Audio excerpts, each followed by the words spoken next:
নমস্কার। আগামী 12ই এপ্রিল 2025 হনুমান জয়ন্তী, পতাকা পূজা। কি করবেন হনুমান জয়ন্তীর দিনে? হনুমানজিকে দরবেশ ভোগ দেবেন, অর্থাৎ বোঁদের লাড্ডু। সেই লাড্ডু দিয়ে ভোগ দেবেন। দুটো পানের বিড়া, অর্থাৎ পানেতে গুলকান এবং ছোটো এলাচ দিয়ে মৌরি দিয়ে সেজে হনুমানজিকে নিবেদন করবেন। এক জোড়া পান। হনুমানজিকে গ্যাদার মালা, জবার মালা, যে কোনো মালা আপনি পরাতে পারেন। সাদা লাল বলে কোনো ব্যাপার নেই, যে কোনো মালা পরাতে পারেন। পুরুষরা হনুমানজির কপালে সিঁদুর দেবেন, হনুমানজির বাঁ পায়ে সিঁদুর দেবেন, সেই সিঁদুর কপালে পরবেন।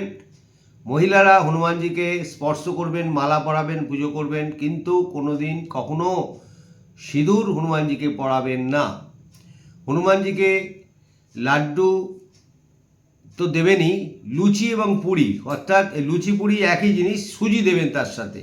লুচি, সুজি, ছোলা সেদ্ধ, ছোলা ভাজা, কলা হনুমানজির অত্যন্ত প্রিয়। সর্বোপরি যেটা প্রিয়, লাড্ডু।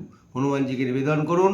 একটা পতাকা হনুমানজিকে স্পর্শ করে আপনার বাড়িতে টাঙাতে পারেন। হনুমানজিকে একটা গদা ভেট করুন, অর্থাৎ নিবেদন করুন। রূপোর হতে পারে, পিতলের হতে পারে। মনস্কামনা জানিয়ে হনুমানজিকে গদা দিন। এই হনুমান জয়ন্তীতে রামের পুজো অবশ্যই করবেন।